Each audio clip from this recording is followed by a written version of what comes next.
Welcome to the news you need to know right now. We start with major travel disruptions as fans prepare for the World Cup. We are looking at how NJ Transit is hitting fans with sky-high fares, with tickets soaring to $150 for a round-trip train ride to MetLife Stadium. This massive price jump is happening as the tournament kicks off, and we break down exactly why this change is forcing fans to rethink their travel plans. Stop using your finger for notes, sketches, and edits. This Jam Jake stylus pen gives your iPad a smoother, more precise writing feel with palm rejection so your hand can rest naturally on the screen. It charges fast, works for hours, and comes with replacement tips. Perfect for school, work, or creative projects. Check the link in the comments to grab it on Amazon. Next up, we shift gears entirely to the global fight for rights and protest. We dive into the powerful story of Iranian activist Maryam Shojaei, who has fought for women's access to stadiums for a decade. We explore how Shojaei's activism, including her arrests by morality police, has challenged FIFA policy and brought international attention to the political and social barriers women face in sports. Now for some incredible news about the World Cup logistics. We see a huge contrast in how host cities are handling fan transport. While New Jersey is implementing these steep price hikes, Philadelphia is stepping up, announcing free train rides home for fans after all 6 matches, thanks to a partnership with Airbnb. This shows us the different approaches being taken across the tournament. And finally, we switch from global sports to the world of extreme sports. The UCI has made a significant decision, announcing the cancellation of the eMTB Cross-Country World Cup for 2026, because the series failed to meet international growth objectives. This signals a major shift in how some disciplines are evolving. Stay with us as we keep tracking all these major stories. Train fares to MetLife Stadium for World Cup fans attending matches in New Jersey have surged dramatically, with round-trip train tickets reportedly costing $150.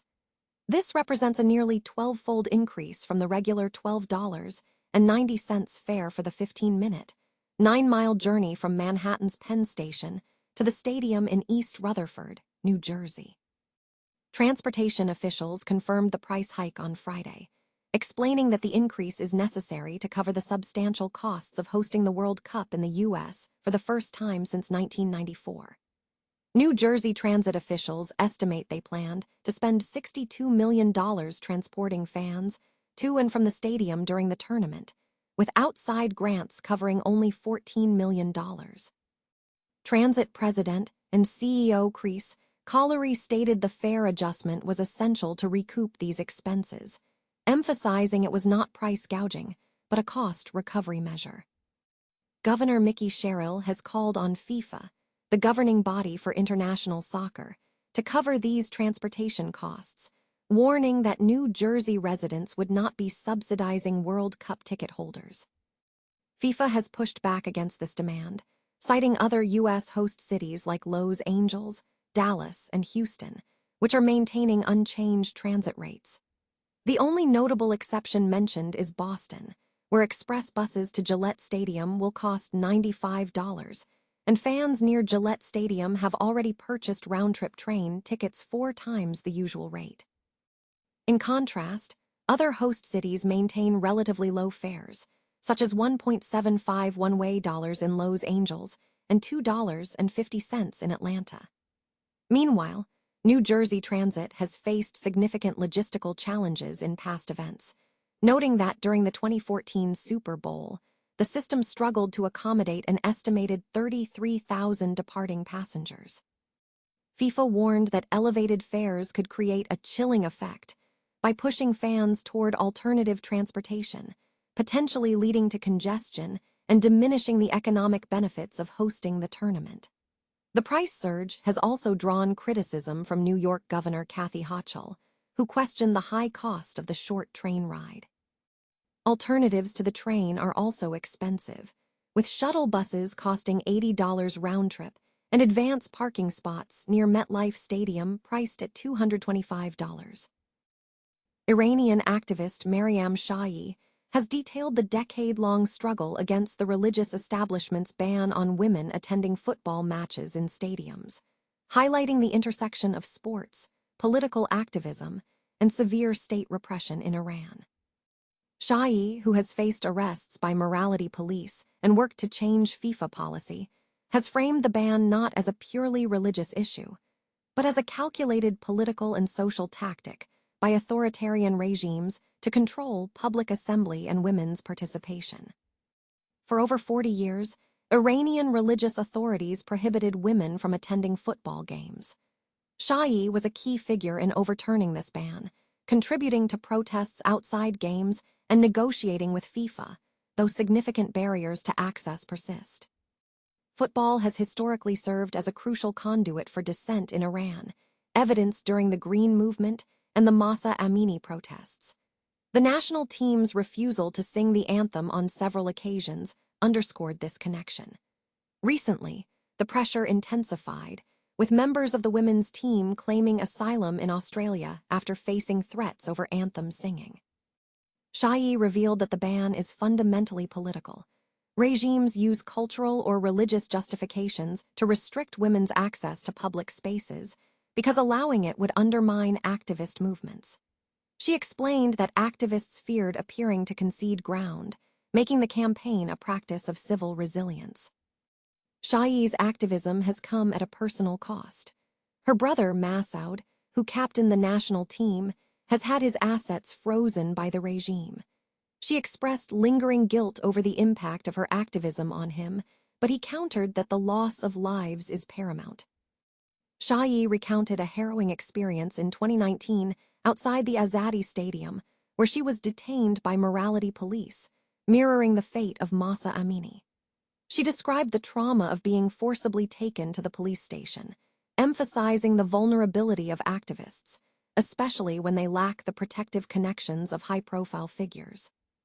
She pointed to a shift in dynamics within FIFA, noting that pressure from human rights organizations, including reports shared with FIFA Council members like Moya Dodd, ultimately led to a concrete social change.